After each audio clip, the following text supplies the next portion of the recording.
Assalamualaikum warahmatullahi wabarakatuh. Halo, perkenalkan nama saya Sinta Pitia Ramadhani. Saya mahasiswa Ilmu Komunikasi angkatan 2018 Universitas Lambung Mangkurat.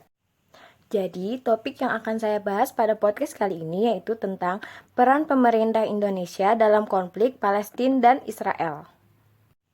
Dalam video pertama yang berjudul Palestina bukan urusan Indonesia. Dalam video tersebut ada Mas Indra sebagai host, Ibu Koni sebagai narasumber, dan Bapak Farhan sebagai narasumber. Dengan penjelasan wawancara ini, saya mengaitkan penjelasan kedua narasumber dengan teori komunikasi, yaitu pada teori sikap yang dibangun berdasarkan pada kehidupan pribadi. Teori ini mengaku bahwa pengalaman, pengetahuan, dan perilaku komunikasi individu sebagian besar terbentuk oleh kelompok sosial di mana individu itu berpartisipasi. Dalam video kedua, berjudul Mengungkap Deretan Fakta Israel dan Palestina Sulit Berdamai. Dengan narasumber Mbak Dina dan Mas Trias Kuncahyono. Dalam wawancara tersebut, alasan sulit berdamai karena Palestina selalu melanggar perjanjian wilayah. Palestina dan Israel memiliki masing-masing strategi pada kasus ini.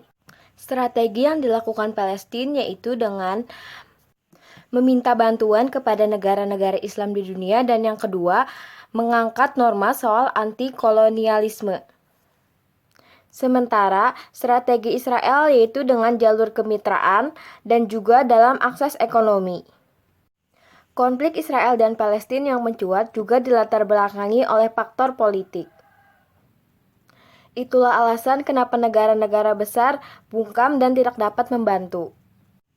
Karena selain negara Indonesia, Malaysia, dan Brunei Darussalam, semua negara mempunyai hubungan dengan Israel, kecuali 3 negara yang saya sebutkan tadi. Israel termasuk yang terdepan dalam soal teknologi, baik itu teknologi pangan, teknologi IT, dan teknologi pariwisata. Hal itu yang menyebabkan negara-negara besar yang bersangkutan sulit membantu Palestina. Selanjutnya dalam video ketiga yang berjudul Pernyataan Lengkap Menteri Luar Negeri Republik Indonesia Retno Marsudi di Majelis Umum PBB terkait Palestina. Dia menekankan kepada PBB dalam mengambil tindakan. Pertama, hentikan kekerasan dan tindakan militer untuk mencegah korban lebih lanjut. Kedua, untuk memastikan akses kemanusiaan dan perlindungan sipil warga Palestina. Dan 3, mengupayakan negosiasi multilateral yang kredibel untuk memajukan penyesuaian dan perdamaian yang komprehensif. Dalam video 2 dan 3, tokoh yang ada dalam video tersebut menjelaskan bagaimana Indonesia mendukung Palestina dalam upaya mendapatkan hak kemanusiaan dan juga perlindungan dari PBB. Dalam video wawancara 1, 2, dan 3, saya menyimpulkan sikap Indonesia termasuk dalam definisi empati. Empati adalah menciptakan keinginan untuk menolong sesama, mengalami emosi yang serupa dengan emosi orang lain, dan mengetahui apa yang orang lain rasakan dan pikirkan. Pada kasus ini, kita sebagai warga negara Indonesia lebih dari sekedar itu. Memahami mereka dan berbagi perasaan pada mereka, itu membuat kita mengambil tindakan dan membantu mereka sebisa kita. Dalam ketiga video tersebut, peran media dikaitkan dalam 3 teori komunikasi, yaitu teori komunikasi agenda setting dan teori dependensi efek komunikasi massa. Teori agenda setting yaitu beranggapan apabila media memberikan tekanan pada suatu peristiwa, maka media tersebut akan membuat masyarakat menganggap peristiwa itu penting. Dalam hal ini, media mempunyai efek yang sangat kuat dalam mempengaruhi hal asumsi dalam masyarakat.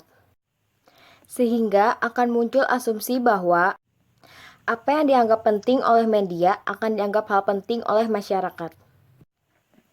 Lalu, teori dependensi efek komunikasi massa. Teori ini merupakan salah satu teori dari komunikasi massa.